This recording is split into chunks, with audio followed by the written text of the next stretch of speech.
traditional Canadian Arctic of the adventure books.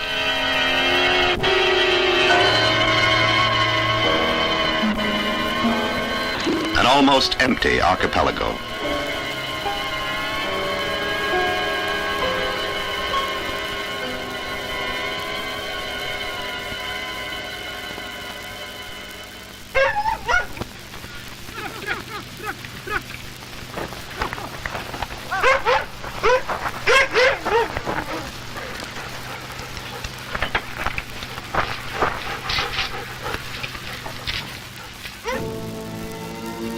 South of the frozen ocean, tundra, forest, and mountains stretching beyond any imaginable horizon.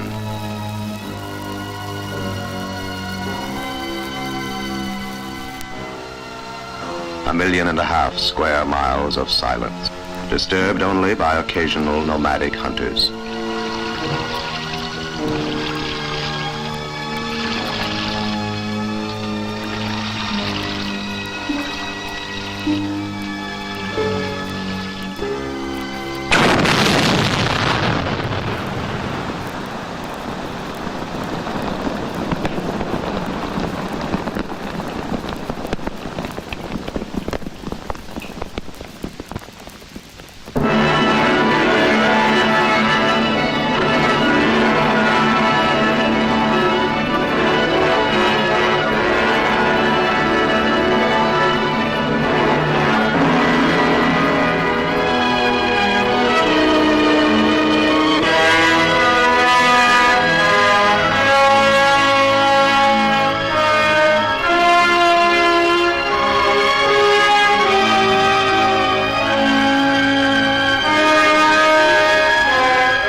In the Northwest and Yukon territories today, the sounds and sights are different.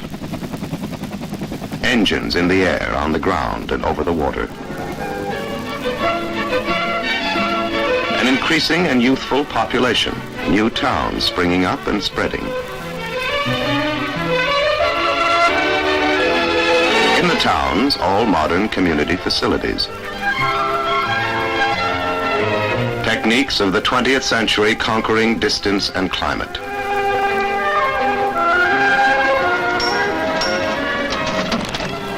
The produce of the world available to enrich life above the 60th parallel of latitude.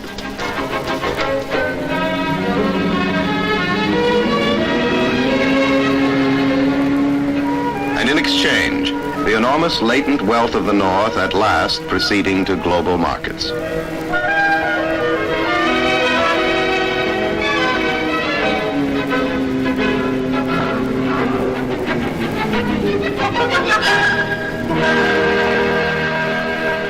Ore is one key to the new North.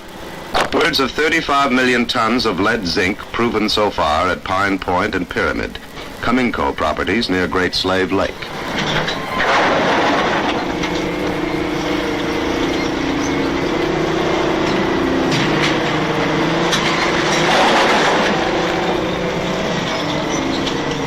Some of it high grade, from 35 to 50% metal.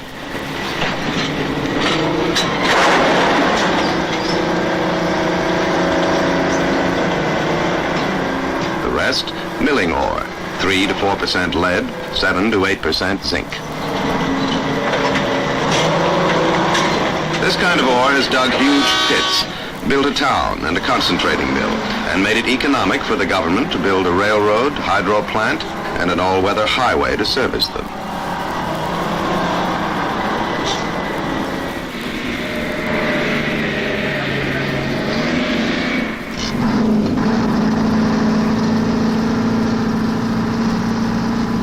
These base metals have eclipsed even the glamorous gold of the Yukon.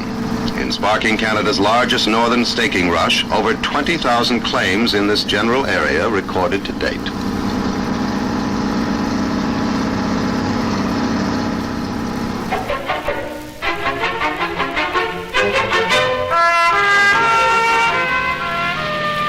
and west at Clinton Creek in the Yukon.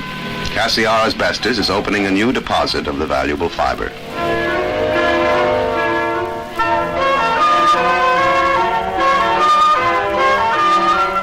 Preparations involve construction of a mill, preparation of the ground and building of access roads and a bridge over the nearby 40-mile river. An estimated $22 million investment by the company, plus a $2.75 million outlay by the government towards roads and bridges, will add between $11 and $12 million a year to the mineral output of the Dawson area, once famed exclusively for gold.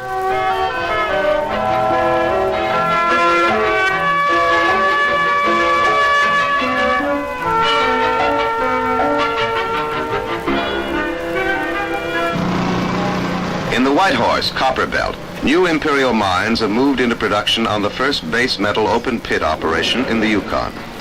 For an investment of $7.2 million capital, the 2,500-ton-a-day mine and concentrator will handle the 6 million tons of copper ore already proven.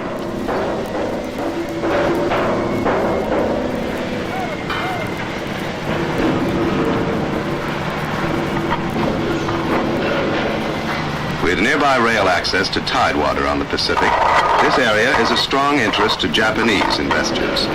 New Imperial's entire initial output is contracted for by Sumitomo Metal Mining Company of Tokyo, who are also active in first capitalization. 私はジオロジストなのでファイナンスのことはよくわかりませんけれど。 I am a geologist, and I do not have much knowledge of finance. However, our company is paying part of the construction and pre-production costs of this mine. コストの一部を負担して、そして、この企業をやっているわけです。 When this work is completed and the mine of production, our company will buy the copper concentrate and ship it to Japan. There it will be smelted and marketed. 日本でそれを販売するということになっています。 In the Ross River area of the Yukon, Anvil Mining Corporation Limited has proven 50 million tons of lead-zinc ore body and are proceeding into production with a target date of 1969 for an operating mine. Indications are that other ore bodies in the region may bring the total over 100 million tons, justifying a smelter or major transportation investment by the federal government.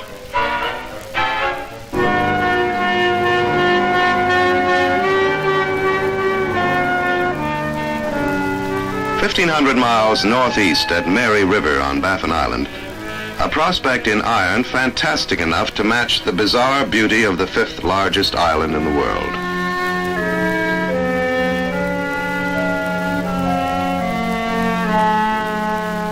$2.5 million spent in exploration and development have proven up to 130 million tons of ore, grading an average 68% iron, and surveyed a proposed railway, town site, and harbor. The wealth of this remote inlet could support a town of several thousand people for at least 65 years, and government and investing syndicates are now studying their decision to make this plan a reality.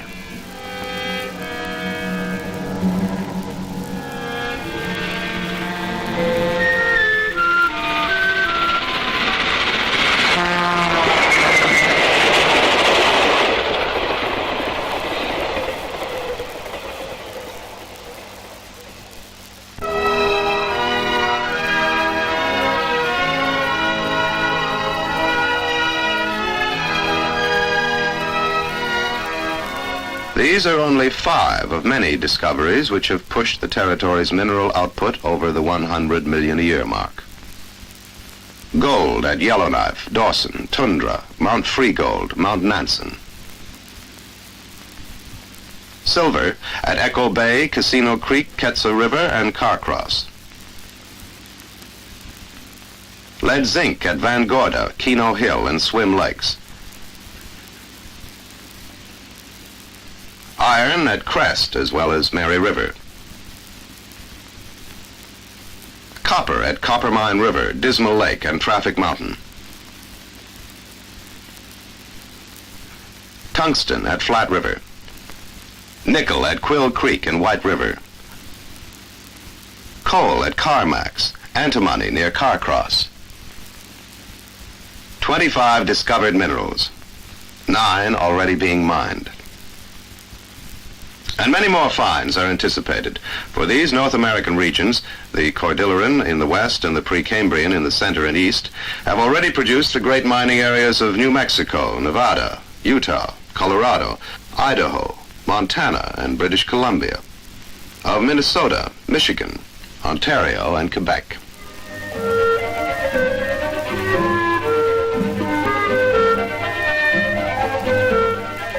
Norman Wells, discovered in 1920 by Imperial Oil on the banks of the Mackenzie River, 900 miles north of Edmonton.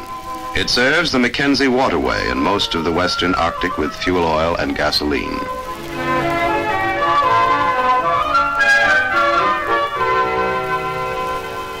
It also serves as proof positive that a sedimentary trough, storehouse for hydrocarbon accumulations, extends far into Canada's north.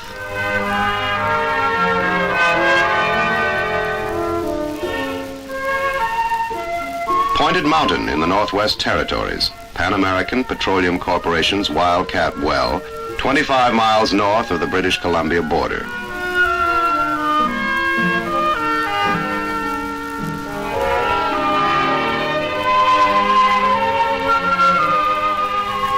In the oil game, exploration has to stay years ahead of the current demand-supply picture, anticipating future changes in world markets and in modes of bulk transportation. In March 1967, after drilling 14,339-foot depth, this site shut in as a major gas well with an absolute open flow of many million cubic feet a day.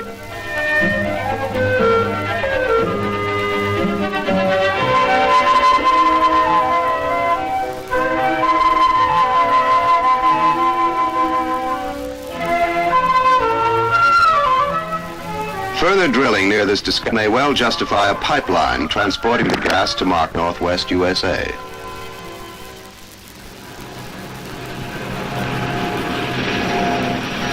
Even on the remote Arctic islands, experience has now proven the feasibility of exploration and drilling. 3 Wildcat wells have already been drilled, with others proposed in the near future. Winter or summer, the climate poses problems. But the area has advantages for exploration also, as the rocks are completely exposed and the configuration evident.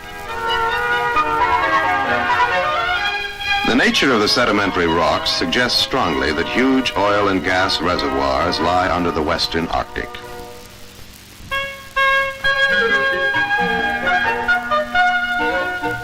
In a few years, when these are found, other questions will have to be answered.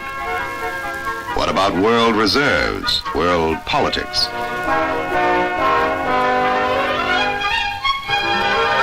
How does this oil get to market?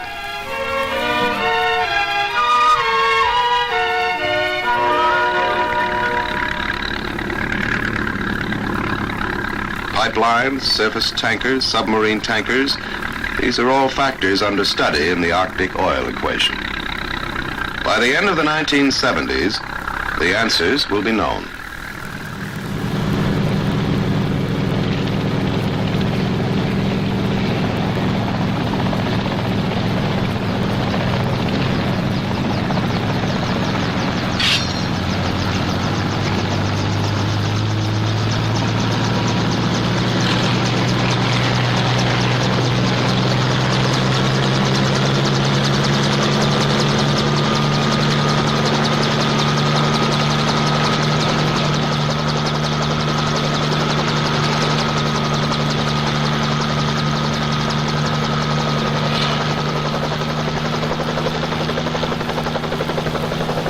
Using only equipment which could be brought in by air and moved on the site by helicopter, Petropar, a company controlled by the government of France, recently completed a summer's seismic work on Prince Patrick, Brock, Borden, and Mackenzie King Islands. Petropar has licenses for exploration on almost 14.5 million acres in the archipelago. Underground mapping of over 1 million acres was achieved in one season.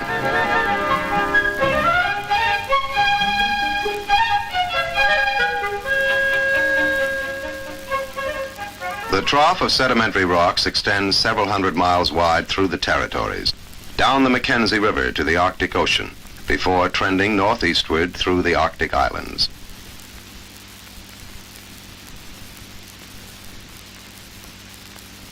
Many other companies are at work, including City Service, Hudson Bay, Texaco, British American, Shell, Imperial, Chevron Standard, Mobil, and Dome. If it turns out to be the site of really major discoveries, the far north has certain advantages. It is part of continental North America and readily accessible to eastern Canada and the United States. And it's far closer to other major world markets, the United Kingdom, Northern Europe, and Japan, than their present sources of supply. It is a curious possibility that in future, energy to serve distant lands may flow from under the Arctic ice.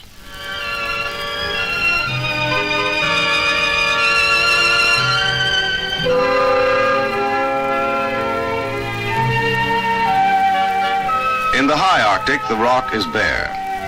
But farther south, an estimated 80,000 square miles of commercial timber covers the land, 23 billion cubic feet. Particularly tall timber is around the Liard Basin, but forests capable of supporting extensive pulp mill operations extend to within 200 miles of the Arctic Ocean.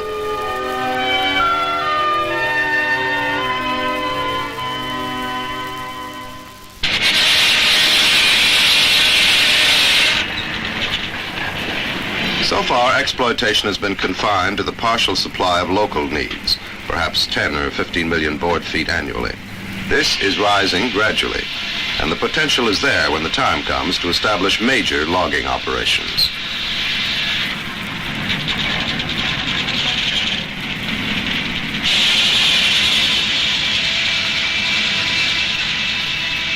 Scaling just north of the British Columbia border revealed 30 million cunits of softwood in one 3 million acre area.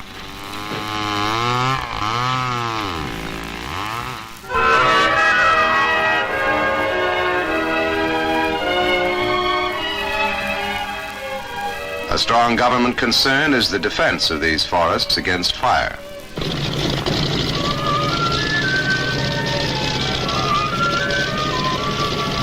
A network of protection services is being developed to locate and fight blazes wherever they occur.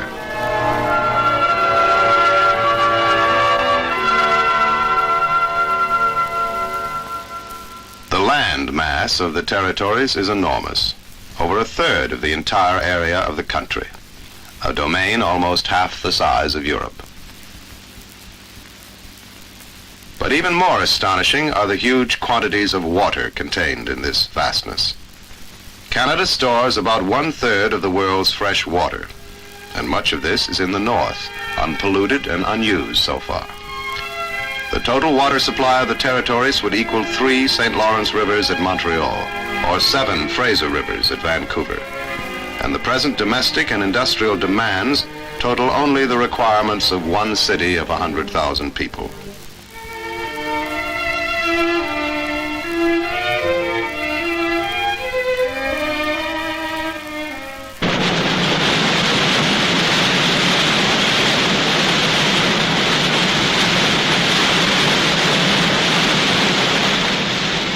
The far north has more than enough water for any present and foreseeable demands. The government is currently preparing an inventory of the territories and nation's own needs to guide it in optimum development of this resource.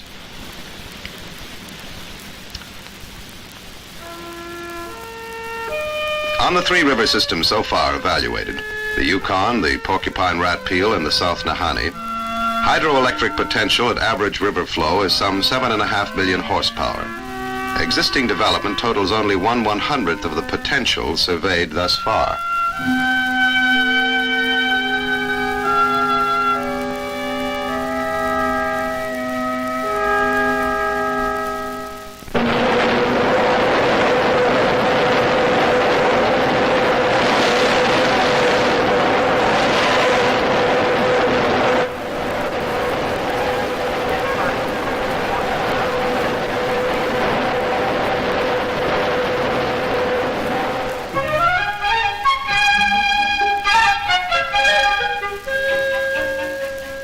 largest hydroelectric power plant built to date in the territories is at Twin Gorges on the Tulsen River.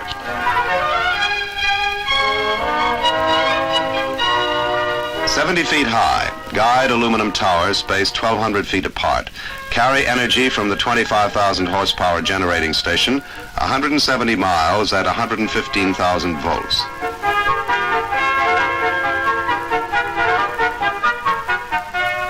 On the way, this energy serves the towns of Fort Smith and Pine Point. And finally, the huge mill and concentrator which processes the base metal deposits near Great Slave Lake.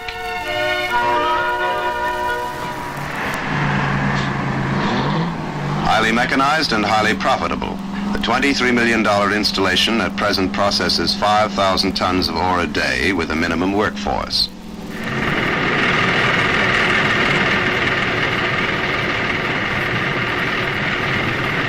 Capacity will be increased as additional pits come into production.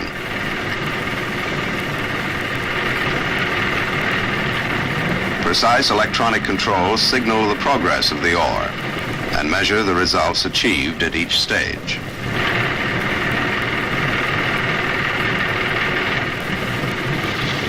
Crushing, grinding, floating, and drying, a series of huge machines gradually turn the excavated rock into fine powder with a high metallic content.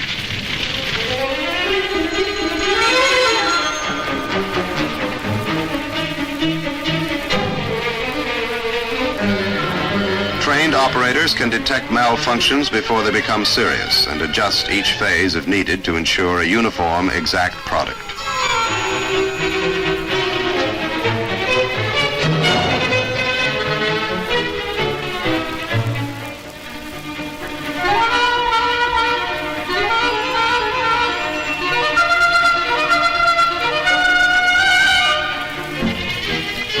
Finally, ore cars of the Great Slave Lake Railroad load at the plant and send the pay dirt on its way to smelters in Canada and overseas.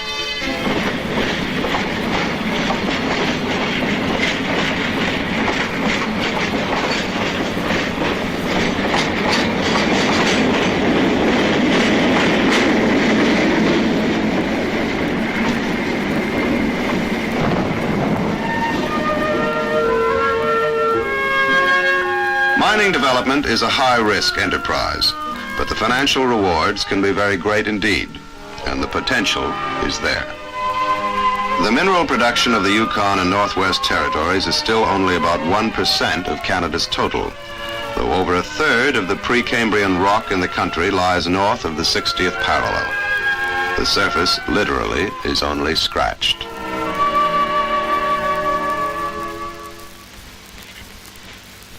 To encourage private capital, a variety of financial assistance programs have been set up. These are available during the early stages of exploration and development, and during the first years of a new mine's life.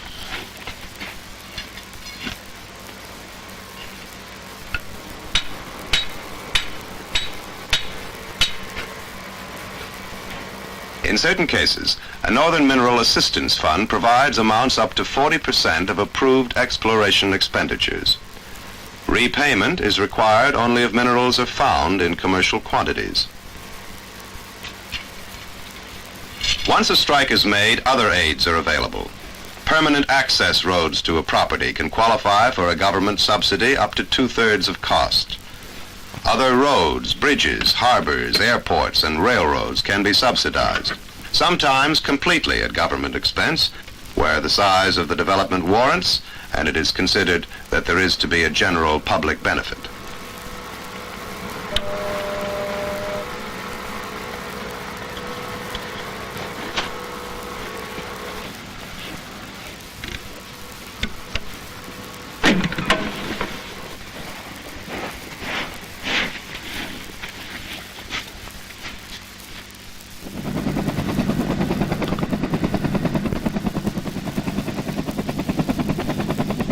The government mining recorders verified a total of almost 39,000 claims in 1966 in the Northwest and Yukon territories. In addition, permits for oil and gas exploration covering over 59 million acres were issued, bringing the total up to over 185 million acres. Almost 1 million of these are under lease.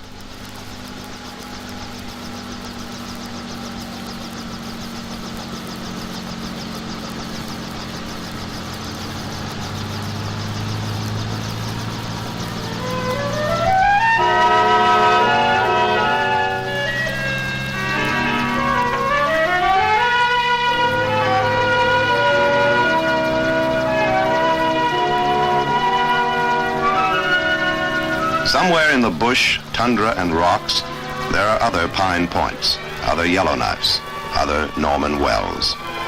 Somewhere, soon, new names as yet unknown will become famous and be added to the maps which plot the northward advance of Canada's development.